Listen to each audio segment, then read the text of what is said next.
Blog Talk Radio.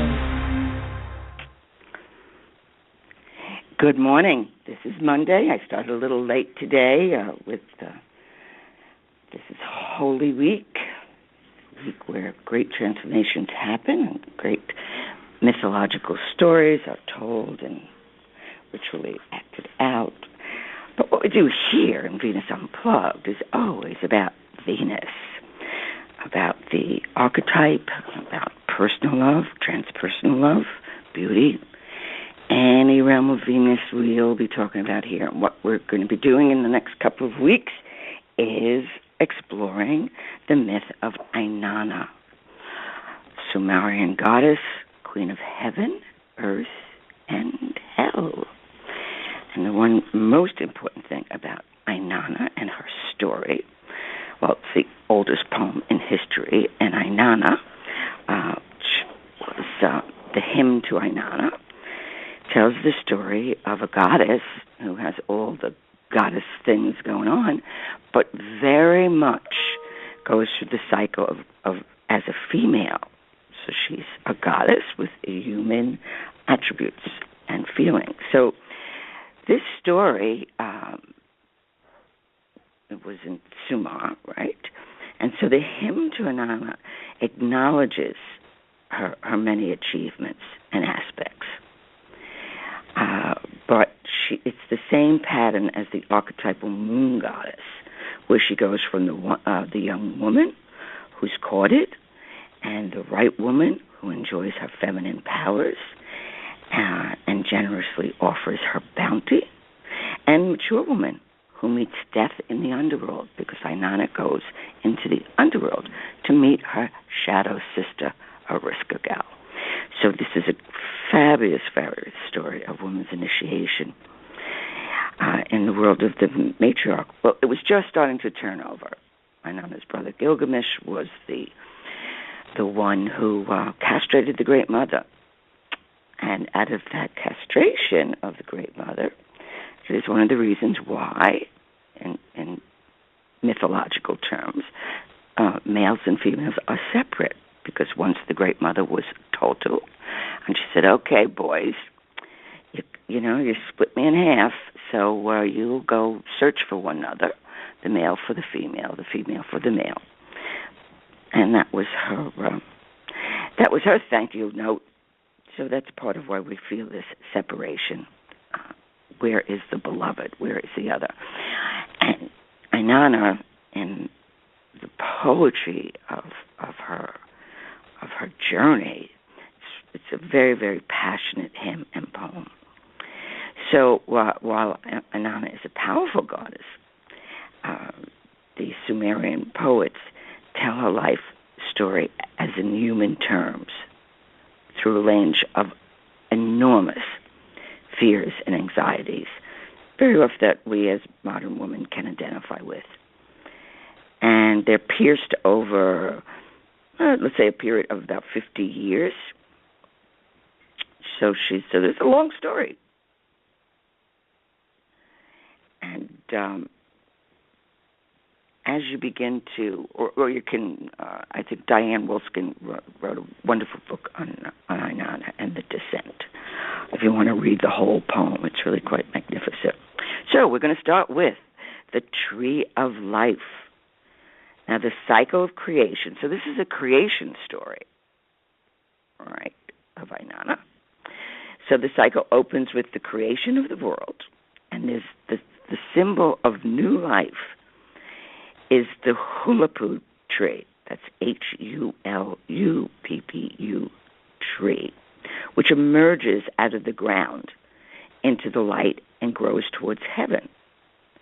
And this tree's axis is on the three worlds, connecting the underworld, the earth, and the heavens.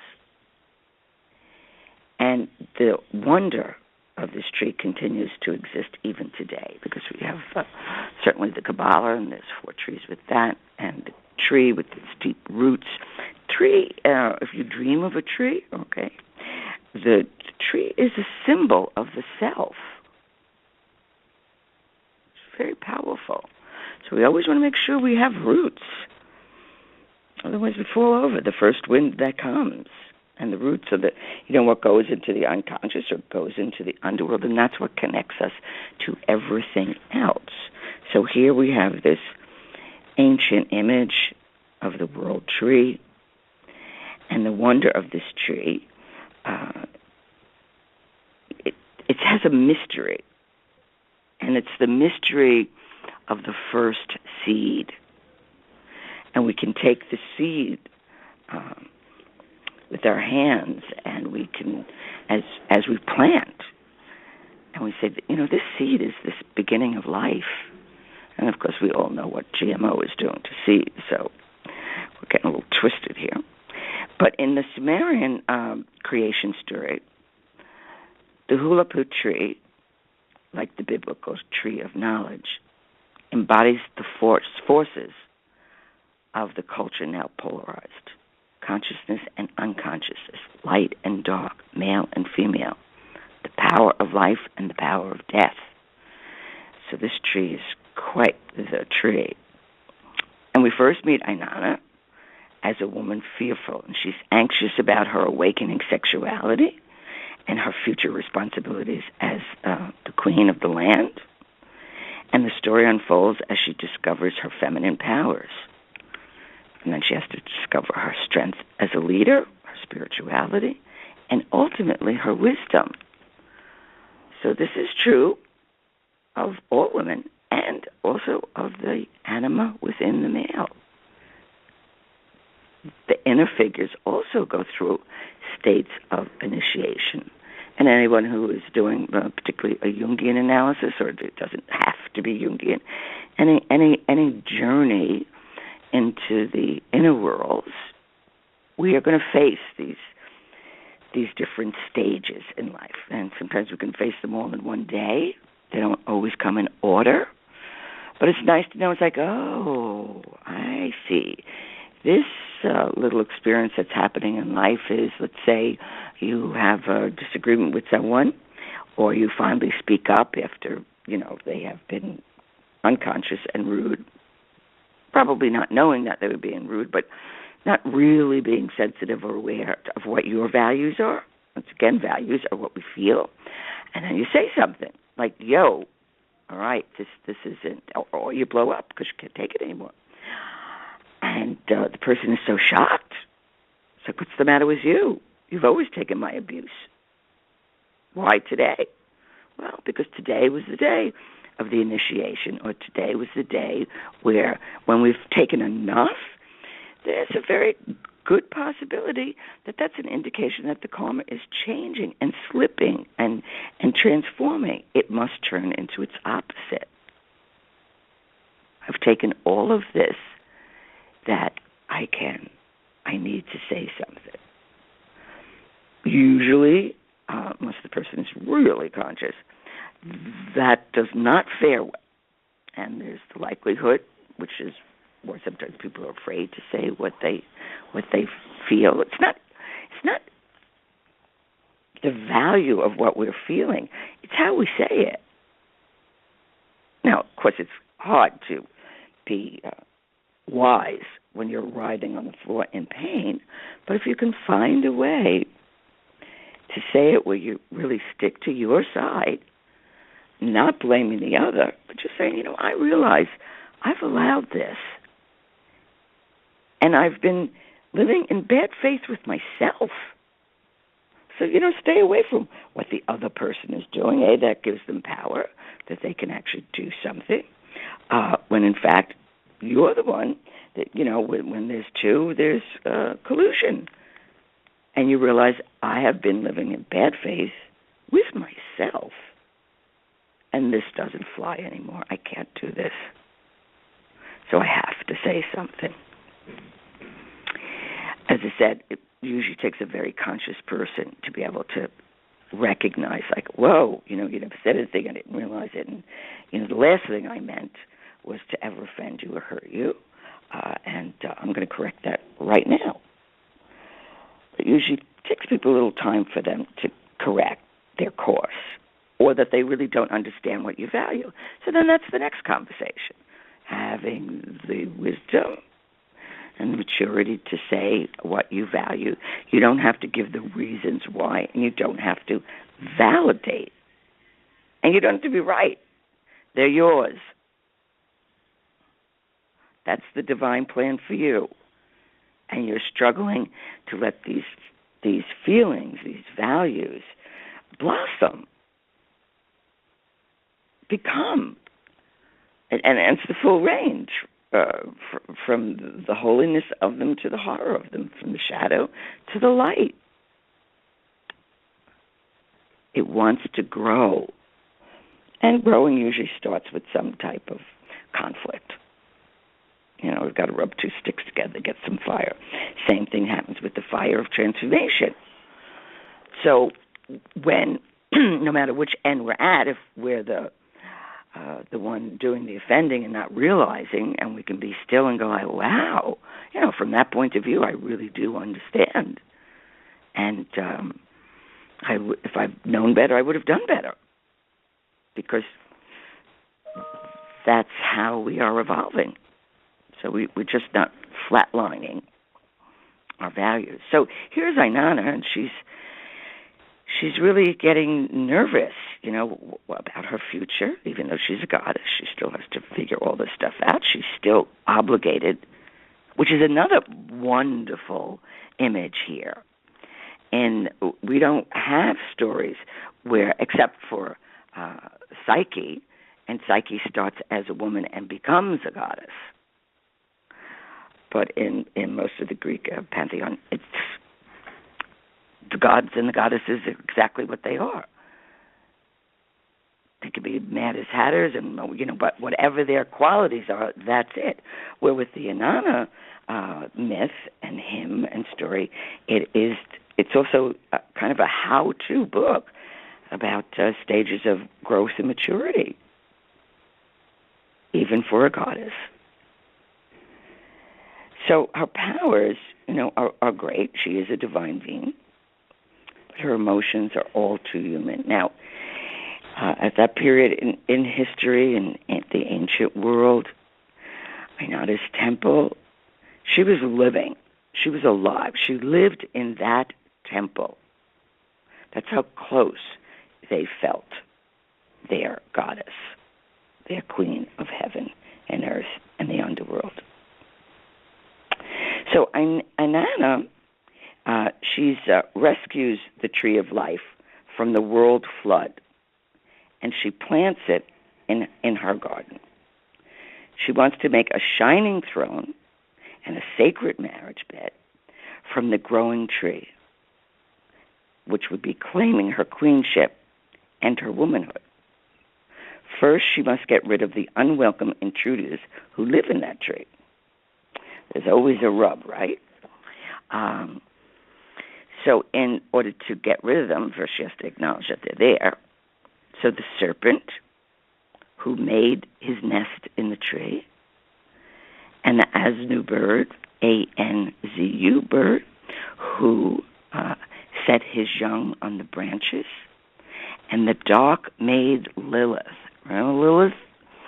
The first wife of Adam in the Jewish tradition, in the Hebrew story. So here she is in another story. And so Lilith has built her home in the trunk of this tree. And Inanna is powerless before them. They will not leave. They're not taking the hint. They're not taking the eviction notice. So she's got a challenge on her hands. And that, in a way, is what I was giving an example of when we have to kind of exercise forces that are in the way of our growth. First, we have to know that they're there. We've got to clean it out. And that's always difficult. Because we're never alone. There's always something happening. So she must call on her earthly brother, Gilgamesh. Now remember, Gilgamesh was the one that castrated the Great Mother. He had his own journey to do. And Gilgamesh was the brazen young hero, full of his manliness and the signs of his physical strength and his heavy axe, which weighed 450 pounds, and his great armor, which weighed 60 pounds. In defeating the lawless nature, he enacts the role of the epic hero king for his sister queen. So in Sumer, nature is no longer being worshipped directly. So there's a shift in the evolution. Of course, this takes thousands of years. And Inanna brought the HULUPPU tree, which is the holy sacred tree, from its free-floating state in nature into an enclosed garden. It's kind of like a capture. So in order to produce a throne and a bed and a tree, that must be changed into Hew tree, Hewn. And Gilgamesh, using his bronze axe, the cutting weapon of civilization, defects, and the serpent who could not be charmed, and cuts down the tree. The bird then flies with his young to the mountains, and Lilith, terror-stricken, she smashes her home and flees to the wild, uninhabited places. And although Azu's gender is masculine in the Sumerian language, the bird, like the snake and Lilith, were probably originally from the goddess, now outlawed to patriarchal. The mother bird is the one who usually cares for the young in its nest. So that's her first task. And she doesn't have the physical strength to make this happen, so she gets her brother who will do this for her, all right? So when we're talking about Lilith, that's all, now all these are also, as anything, let's say in a dream and a myth, are all aspects of ourselves that we don't know we have, or we can't relate to them. We can't see like, oh, yeah, I get that. I got that. Or, oh, yeah, it comes up in my life in this particular way. So although Lilith does not appear in any other of the Sumerian texts, she is represented in terracotta plates. And they're roughly contemporary with the Inanna poems and a hybrid. So that's, which many of you people will know, it's the bird woman, and her sensuality is modeled, and she's nude, and her nude body is contrasting with this powerful, her clawed feet. And she's guarded by the bird of wisdom, the owl, and the king of beasts, the lion. And she wears the stepped crown, the levels, and holds the rod and ring of Sumerian royalty, so authority, suggesting that she indeed was a figure to be reckoned with. So it's a completely different take than the first wife of Adam, which would not lay down, and then she was exiled to the Red Sea to copulate with demons. Completely different aspect of Lilith. So to understand Lilith's reputation as a sexual temptress, that's when we look to the Hebrew legend, which first appears in Adam when he's as the intended wife. But Lilith insists on equal ways. She's not going for anything that's going to make her inferior. So in her equality and in their relationship, she refuses to have sex with him in the conventional position because she is unwilling to lie beneath him and runs away. Now, there's also another text where there's a big argument, and then they call him God, and then she speaks the name of God, which she's not supposed to do because she was his consort. So, yeah, it's the first domestic battle in paradise. But that's the Hebrew. So the Sumerian, she is part of the tree that Inanna needs to create her marriage bed and her throne, her living throne. So since she insists, which we're still insisting on equality, so we're all still working through the aspect, the primal aspect of Lilith that says no, equal, because that's a memory. We were created equal. We're still fighting for that. And we will fight until it happens. And that's equal on both parts. It's not just, let's go for matriarch and blow off the patriarch. No, I think this is probably one of the most exciting times in the history of humanity to be alive, because we're having the opportunity to integrate the masculine and the feminine within each one of us. And then that battle does not have to be in the outer world. But if we can't heal it in the inner world, it has to live externally. That's why things happen to us. They have to happen to us. Or the example given before, if you're betraying yourself and you realize, oh my gosh, I'm in bad faith with myself, I have to correct this now. You are going to offend someone. And you have to take that chance. And it's not one over the other. It's the way that you do it, realizing I'm hurting myself. And that's worse than anybody hurting me. Somebody could try to hurt you, but if you're agreeing, that does not feel good, and that does not fare well. So Lilith is remaining, she's forever outside of the human relationship or regulations. And Lilith then also surfaces in the medieval Hebrew esoteric tradition as a demonic creature possessed by insatiable sexuality. And she holds dominion over all instinctual, natural beings.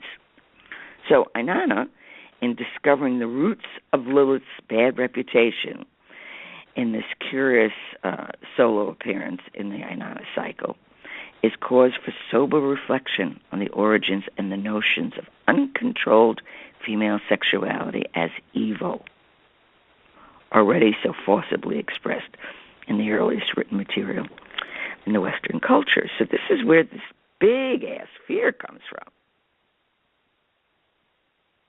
Lilith, an unbridled sexuality as evil. So that's deep in the roots in all of us, and that is one of the things that needs to be changed within ourselves. And one of the things that Inanna needs to develop to be able to move from her girl-like fears into, no, this is my body, this is my blood, this is my nature. And this must be expressed, because that is true of my nature. And this fear is the root fear of so much in our culture. And the dominion constantly, instead of what is our natural sexuality and movement and play in the body, all this branding and advertising. No, you're not sexy unless you don't look like this, and then you have to be wearing this and that. That's not true. It's in your being. It's in your blood. It's in your bones. And all of that, if we're not careful, we become a pawn of someone else's idea of what the feminine is and what your sexuality is. It's yours. It's your instinctual movement in your body. And not to be punished for it. And repression is a punishment. Repression is a self-punishment. Be able to know that, yes, you have that in you. You don't have to give it to anybody if you don't want to, or you can. So all those slurs and words and terrible things that are geared to humiliate our instinctual force, our Lilith force, or worse, where people and girls are raised to be good girls. Be good. What in heaven's name does that? Or be nice. What does that mean? You set me up. You want to hurt me? I don't have to be nice. I can be wise. I can challenge this in a way that there's no doubt in your mind that I'm not going for it. That's one thing. So if we need to call on Lilith, all right, we do. Now, Inanna has to get her out of the tree, but if she's out of the tree, then she's in the world, right? So this tree is floating in heaven, between heaven and earth, it's kind of floating around, and Inanna wants to root it here on the earth. And so this is a huge task. And as I said, it's also symbolic of Inanna bringing the self to consciousness. And the marriage bed is a very important symbol of union because it's also the marriage bed within ourselves. So we begin to recognize that also the bird, this powerful bird goddess that takes flight, and the wisdom of the serpent. So they're always there. It's always helping us, and it's the way to speak. Or even the Christian, it's like to be as gentle as dove, but as wise as serpents. We don't want to get rid of the serpent. The serpent symbol is one of the most complex symbols, and it can bring sheer terror into our hearts, just at the thought of a serpent. But why? Serpents are faithful and true to the earth. Serpent doesn't jump up. It moves and grows along. And so these are powerful archetypal forces that Inanna has to separate so that she can fulfill her first task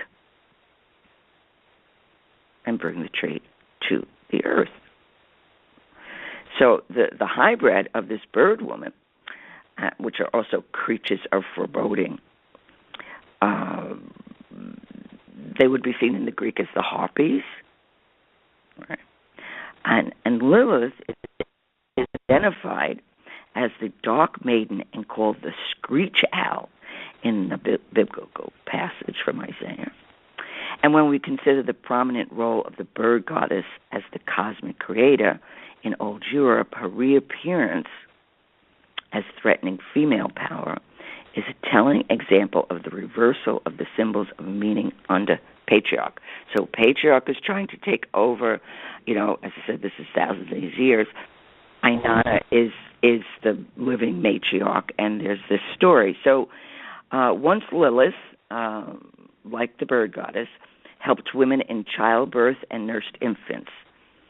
And so she was used by women. She was loved by women. They called her in, and there were prayers chanted by a Syrian woman giving birth, and Lilith appeared as a winging sphinx. So we see how a symbol gets changed and transformed and sometimes forgotten and distorted. So always go back to looking at and studying and exploring symbols and images so we know what we're looking at.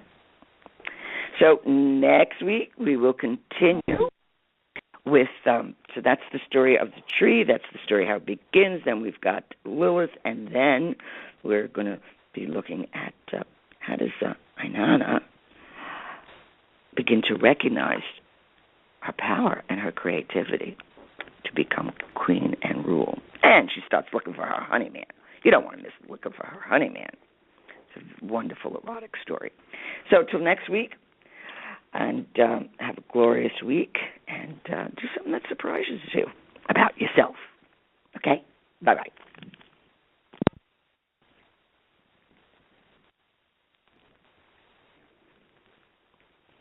Progressive presents Mindfulness with Flow. You are a mighty fortress of supreme knowledge. Progressive Direct has not only revealed their rates, but those of their competitors. If you were any more in the know, you would be drowning in, the know. Compare Progressive Direct rates with competitors' rates, because knowledge is power. Visit Progressive.com. Progressive Casualty Insurance Company and Affiliates. Comparison rates not available in all states or situations. Prices vary based on how you buy. Vary based on how you buy. Vary based on how you buy. Vary based on how you buy.